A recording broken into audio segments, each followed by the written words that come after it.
Yo, what up, my fellow readers and visual novel enthusiasts? Today we're diving headfirst into a storm of myth, philosophy, and unfiltered badassery. And also, it's a glorious spectacle, this one, my friends. We're talking about a visual novel that doesn't just push boundaries, it completely obliterates them, and then builds a new universe from the rubble, because they can. We're talking about the one, the only, Desire. Now, if you've heard of Desire, you'll likely fall into two camps. Either you're a devout follower of the Shinsa Bancho series, or you're utterly clueless of what I'm talking about. But let me be clear, the visual novel is a beast entirely on its own. It is one of the greatest things ever written. It is so rich, so grand, and so utterly extra that it transcends the medium. Today we're going to break down precisely why Desire isn't just a great visual novel, but it's absolutely peak fiction. It is one of the best out there, and I'd highly recommend it to anyone who has 70 to 80 hours of their time to spare. So let's get into it now. Miss Kesteltiam on series Unveiling Dulce esto despede indoco. Ed viderude postmortem nulla voluntas. Acta est fabra! Now let's address the elephant in the room first. Desire is so quintessential or insane. It is crazy and over the top. It's grandiose, often melodramatic, and self indulges in themes of power, destiny, and cosmic battles. And it does it with conviction and execution that no other medium has matched. The battles in this visual novel aren't just fights, they're open operas. Each exchange of blows is narrated with an almost poetic intensity, describing the raw power and philosophical weight behind each and every strike. Characters aren't just throwing hands, they're unleashing manifestations of their very souls, their deepest desires shaping reality itself. Everything is dense, everything is insane, everything is getting painted a vivid picture, and everything is being painted over again because that's the key to this verse: painting and craving and canvases of cosmic clashes, impossible feats, and soul-shattering revelations. This isn't just subtle storytelling. This is a direct assault on your senses and your imagination. The sound designs are truly phenomenal, with the character chants becoming iconic, and the soundtrack by light escalating the intensity of unbreathable levels. When a character unleashes their attack, you don't just read about it, you feel the raw, destructive power resonating through the text and accompanying visuals. Now, this truly grand spectacle means little without characters you care about, or at least characters who are utterly captivating, like these ones. Desire's cast is an ensemble of so much great characters that they're so memorable and they are truly uniquely disturbing in some ways, like the LDO members, yet strangely compelling individuals with visual novel history. Now let's break it down. Our protagonist, Ren Fuji, he might start off as seemingly an ordinary individual, but Ren's journey to awakening his own power and confronting the horrifying truths of the world is genuinely a compelling one. He represents humanity's struggle against overwhelming despair in the world he lives in, finding the strength to fight for what he cares about. Next is Marie, the the mystery almost, you know. She's an interesting one, yet incredibly powerful.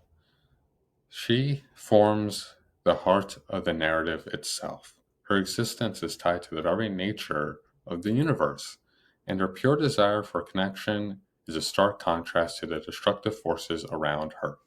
Next is Reinhard, the golden beast of destruction, perhaps the most iconic character within the series. Reinhard isn't just a villain, he's an ideal.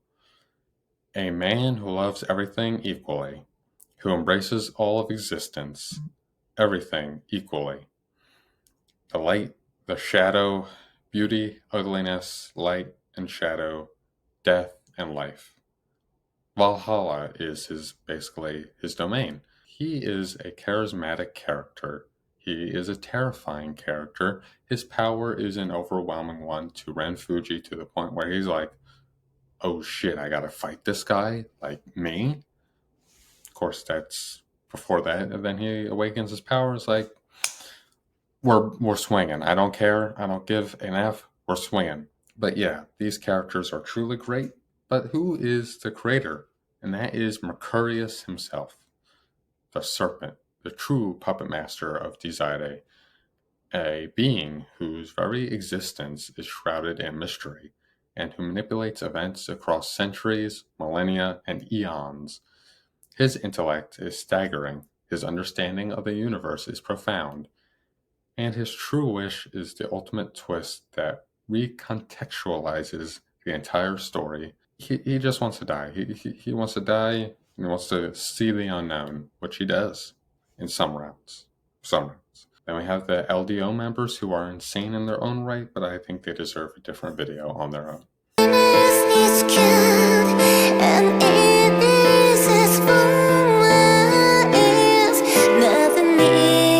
Desire isn't just a spectacle, it's a deep dive into philosophical concepts, primarily drawing heavily from the works of Nietzsche, particularly the ideas of the Übermensch and the internal recurrence. The core premise revolves around the internal recurrence, a concept where the universe and all events within it repeat infinitely.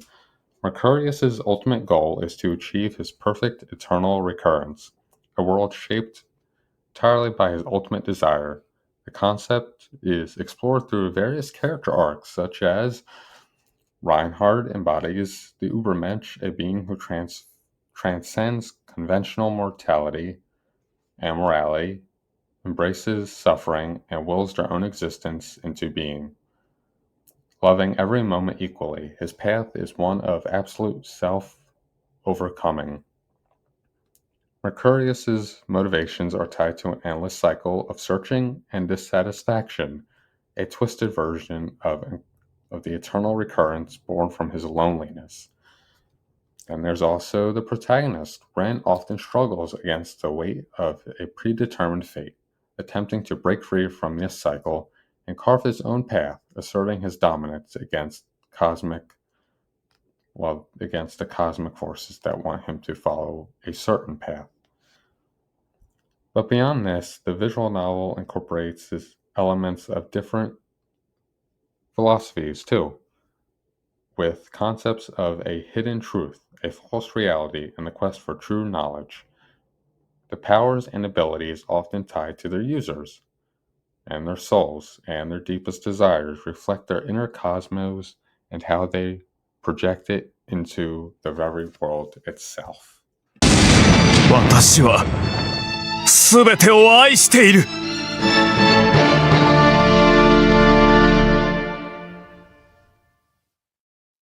Now, one of Desire's most impressive feats is its relentless and masterful escalation. What begins as seemingly localized supernatural conflicts in modern-day Japan is rapidly expanded into something far grander and more terrifying. You start off with the protagonist, Ren Fuji, a seemingly ordinary high school student, suddenly thrust into a bizarre medium of murders and superpowered beings. The early routes are more grounded, focusing on individual fights and unraveling the mystery of the LDO.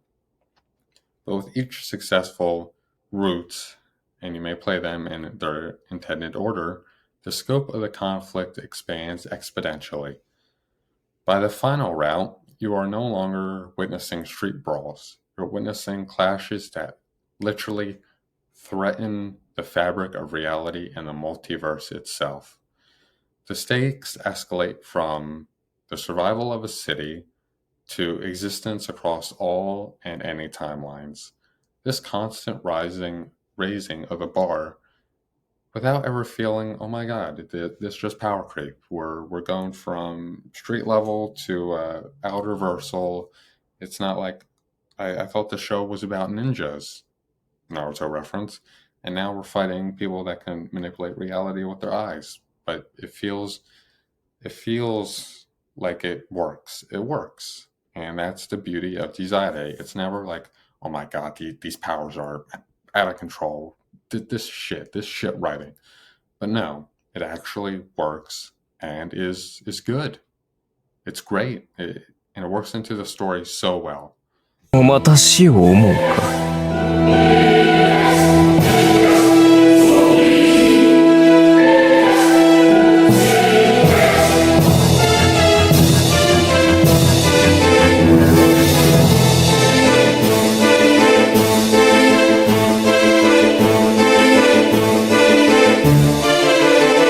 ああ、邪魔だぞ。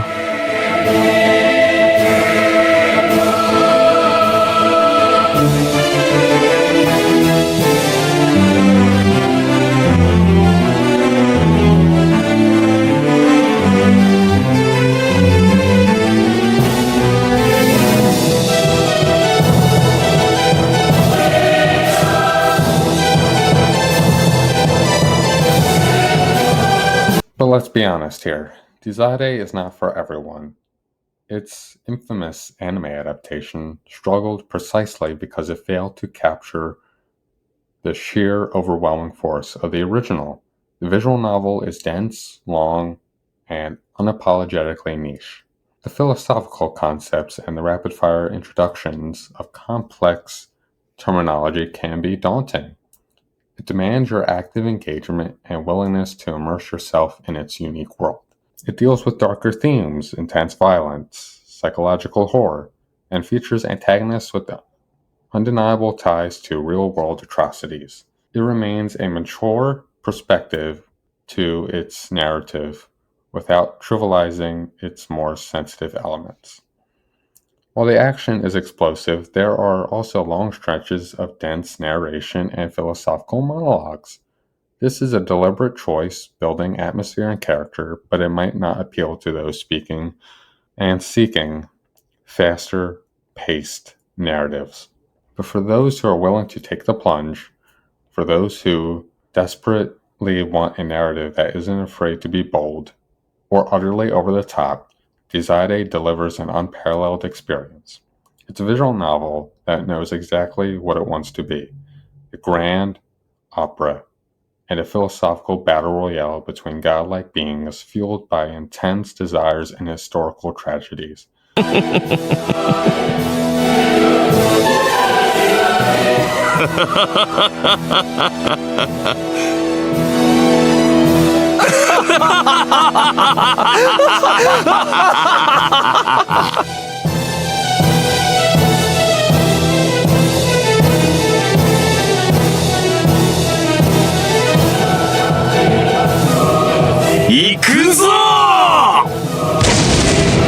So why is Desire's visual novel considered peak fiction amongst the fans?